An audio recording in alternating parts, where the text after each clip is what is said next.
ம், இன்னைக்கு வீட்ல எதுவும் விசேஷமா? விதவிதமா அடுக்கி வச்சிருக்காங்க. அதை இருப்போமா? வேண்டாம், வேகாத மாதிரியே இருக்கு. கைக்கு பக்கத்துல இருக்கிறதே கை போற்றுவான். இதான் வெந்த மாதிரியே இருக்கு. நான் இங்க சிங்கிளா இருக்கும் போது நீ அங்க உன் மிங்கிள் கூட ஆக்கடிச்சிட்டு இருக்க. சவுண்டு பயங்கரமா இருக்கு. பஞ்சர் ஆயிருக்கும் நினைக்க எதுவும் தெரியாம எட்டி பார்ப்போம். என்னாச்சு என்னாச்சு? ஆ, ஏன்டா கதவை சாத்துன? முதல்ல எனக்கு சோரி, அப்புறம் தான் உனக்கு. உனக்கு சோரியே கிடைக்காது. டூ போறான் பிடிச்சவன. எனக்கு ஒருத்தி பொறக்காமலா இருப்பா. ஏய் என்ன பண்ணிட்டு இருக்க?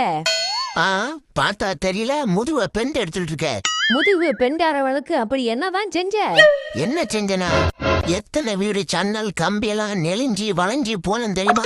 அதுல ஆகுன பெண்டு மல்லாக்க படுத்து கால ரெண்டையும் மடிக்கி ஒரு 5 நிமிஷம் இருந்தா போதும்னு முதுகு புட்டி முனியாண்டி சொல்லியிருக்காரு.